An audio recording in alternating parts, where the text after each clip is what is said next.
WTO 이사회 회의가 열리는 스위스 제네바 연결하겠습니다. 우리 정부는 준엄하게 그리고 기품 있게 반박한다는 입장을 밝힌 바 있습니다. 유광석 특파원, 지금 그곳 현지 시간이 오후 2시를 조금 넘긴 거죠. 일본의 수출 규제 문제에 대한 논의는 시작됐습니까? 적어도 2-3시간쯤 뒤에 논의되거나 아니면 내일 논의될 가능성도 있어 보입니다. 일반 이사회는 약 4시간쯤 전인 이곳 시간으로 오전 10시에 시작됐지만 수출 규제 문제는 전체 안건 14개 가운데 11번째로 상정돼 있기 때문입니다. 네, 아직 시간이 좀 남아 있군요.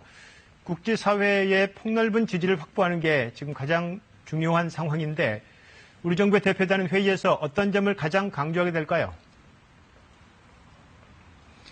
네, 우리 측 수석대표인 김승호 산업부 신통상질서 전략실장이 어젯밤 제네바에 도착했습니다. 김 실장은 30년 외교관 경험을 살려서 소임을 다하겠다고 각오를 밝혔습니다.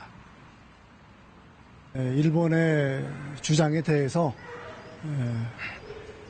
준엄하지만 기품 있게 반박을 하겠습니다.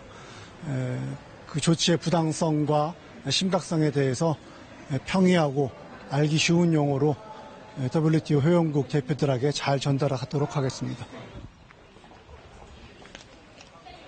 우리 대표단은 일본의 조치가 WTO 정신과 규범에 어긋난다는 점을 집중 부각할 계획입니다.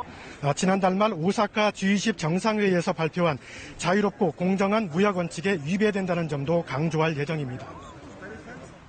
네, 어찌됐건 일본의 대응도 만만치 않겠죠. 일본의 국력을 이용할 수도 있고 어떤 논리로 나올 것 같습니까? 네, 일본은 전략물자 수출관리 절차라는 논리로 방어에 나설 것으로 보입니다. 일본 정부는 야마가미 신고 외무성 경제국장을 대표로 파견했습니다. 스가 일본 관방장관은 WTO 규정 위반은 전혀 아니라고 거듭 주장했는데요. 일본 대표단은 이번 회의에서도 WTO에서 인정되는 안보 목적의 수출관리 제도 재검토라고 재차 주장할 것으로 보입니다.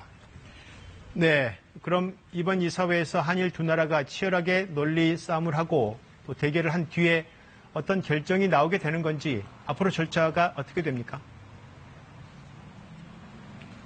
이번 이사회에서 바로 구속력 있는 결정이 나오는 것은 아닙니다. 하지만 WTO 회원국들에게 일본 조치의 부당성을 적극 알려서 지지 세력을 확보한다는 의미가 있습니다.